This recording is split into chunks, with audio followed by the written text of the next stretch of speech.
Christy Lambert. I'm so excited that you're joining me, and I'm really excited about talking about this week's question because I get to talk about some research in terms of ownership effects that really fascinated me. So today's question is, I'm getting ready to buy a new home in the next year, and I currently own a condo. What things do I need to consider as I make this decision to either sell the condo or keep it as a rental? So what I love about this is there's tons of information out there on the financial side of this, and I want to make sure you do your due diligence on that, looking at all the numbers and running the numbers backwards and forwards, interest rates, mortgage payments, what you're looking at in terms of taxes, risk, insurance, all of that stuff, and get those numbers on paper.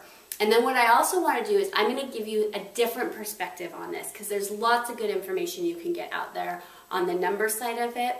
But here's what's interesting is there's something called an ownership bias. And the ownership bias essentially means that when we own something, its value in our mind goes up just because we own it. And one of my favorite studies that was done on this was done by Dan Gilbert.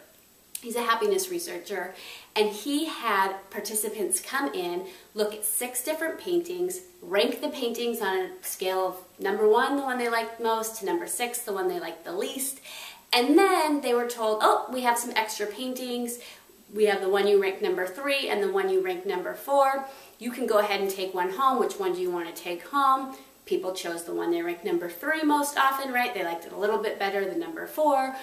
So then they were told, just take the painting home. They came back anywhere from 2 days to 2 months later, and then they were given the same set of paintings, and they were told to rank them again.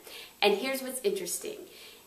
People, on average, changed their rankings of their paintings that they had taken home. The one that was ranked number 3 became number 2, so they liked it better. And the one they didn't choose, the one they had previously ranked at number 4, became number 5 on the ranking, and they liked it least. Right? So the one they picked, the one they owned, they liked better. The one they didn't own, they liked least. And here's where it gets even more interesting. They actually replicated this study in patients who had Alzheimer's, who could not remember which painting they picked, and the same thing happened, right? So it's not even something we're consciously aware of, but it's something that definitely plays out. And so anytime you're getting ready to make a decision about buying or selling something, recognize that we have this ownership bias. And this may be when it comes to a house, when it comes to a boat, when it comes to a vehicle, and that's going to play into your decision making about whether or not you want to keep that item or whether or not you want to sell that item. And here's what I want you to really consider. Do you actually own the item? And here's why I say that. We talk a lot about owning things that we don't actually own. I know I've done this in my experience with our house. I mean, if I wanted to be really accurate, what I would say when someone came over is, welcome to USAA's home. I don't currently own my home, but I tell myself I do. And because I tell myself I own it, it changes the decisions I make around keeping it, staying in it, not selling it, whatever that is.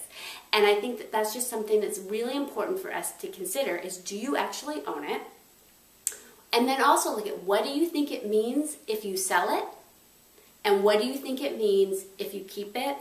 Notice if anything comes up from there that you need to look at that might not actually be factual, where you're attaching meaning to holding on to that house. So those are some things to consider as you go into this decision. Best of luck to you. I can't wait to hear what you guys have to say in the comments section below.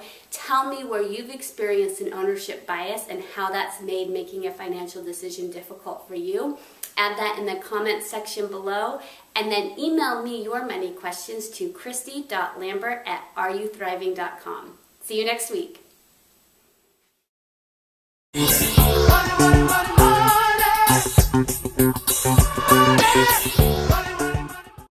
Do you want to improve your relationship with money? Do you want to get to the root cause of why you're spending the way you're spending or why you're earning the amount that you're earning?